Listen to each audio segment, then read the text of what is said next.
Mrs Basu Mallick, আজ আপনাদের পুজো এসে সত্যি আমরা আপ্লুত। এত ইনোভেটিভ এবং ইউনিক কনসেপ্ট সত্যি এর আগে আমরা কখনো দেখিনি। এই প্রসাদের মিষ্টি স্ন্যাক্স যা যা খেলাম এক কথায় অসাধারণ। আজকাল তো এই সমস্ত মিষ্টি টিষ্টি সবাই ওই দোকান থেকে আনিয়েই পুজোতে দেয়, কিন্তু বাড়ি থেকে কেউ বানায় না। বাট এগুলোর যা টেস্ট দেখলাম, পুরো বোঝা গেল যে এটা সম্পূর্ণরূপে বাড়িতে বানানো এবং প্রচণ্ড ভালোবাসা দিয়ে। হ্যাঁ, এরকম মিষ্টি মোদক স্ন্যাক্স আগে তো আমরা খাইনি। অন্য সব প্যান্ডেলে তো কেনা জিনিস দিয়েই পুজো হয়েছে, তবে আপনাদের আয়োজনে যত্ন ও ভালোবাসার ছাপ একদম স্পষ্ট। জয় বড় বৌদির জয়। সব মিলিয়ে আপনাদের পুজো একদম চোখ ধাঁধানো, যাকে বলে কমপ্লিট প্যাকেজ। আর সত্যি কথা বলতে কি, কলকাতা শহরে এইরকম পুজো এর আগে আমরা কোথাও দেখিনি।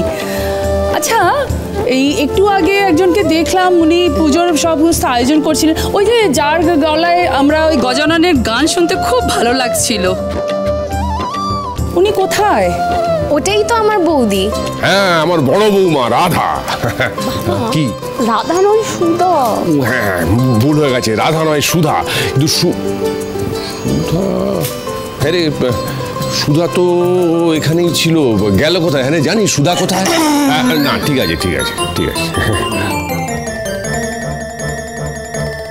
হ্যাঁ, এই গজাননের শ্লোক আপনারা সুধার মুখে শুনেছেন, ঠিকই কথা। তবে এই সমস্ত পুজোর আয়োজনটা, এমনকি এই যে মূর্তি দেখছেন গজাননের বিস্কুট দিয়ে তৈরি, এই অভূতপূর্ব মূর্তি, এসবটাই তৈরি করেছে এসএমবি ইভেন্ট কোম্পানি নামে একটা কোম্পানি। আর সেই কোম্পানিকে নিয়ে এসেছে কিন্তু আমার দাদু ভাই তেজ। আমাকে ক্ষমা করবেন সুধা। এসএমবি ইভেন্টস, এই নামটা তো আগে কখনো শুনিনি। তবে হ্যাঁ, যাই হোক, যারাই আয়োজক হোক, এবার কিন্তু আমাদের জাজেদের ডিসিশন নেবার পালা। কেমন? আমরা তাহলে একটু ডিসিশন নিয়ে নিই। ওকে, প্লিজ প্লিজ একটু আসুন ম্যাডাম, প্লিজ বসুন বসুন বসুন। হ্যাঁ, বসুন।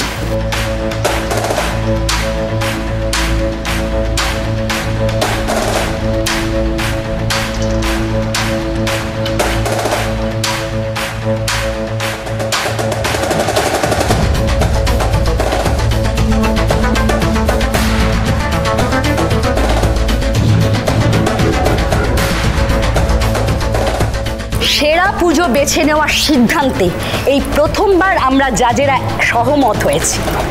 তাই আমরা সবার কাছে জানাতে চাইছি যে এই বছর প্রথম প্রতিমা ও মণ্ডপ সজ্জার তকমা জিতে নিয়ে যাচ্ছেন তেজ বেকারি।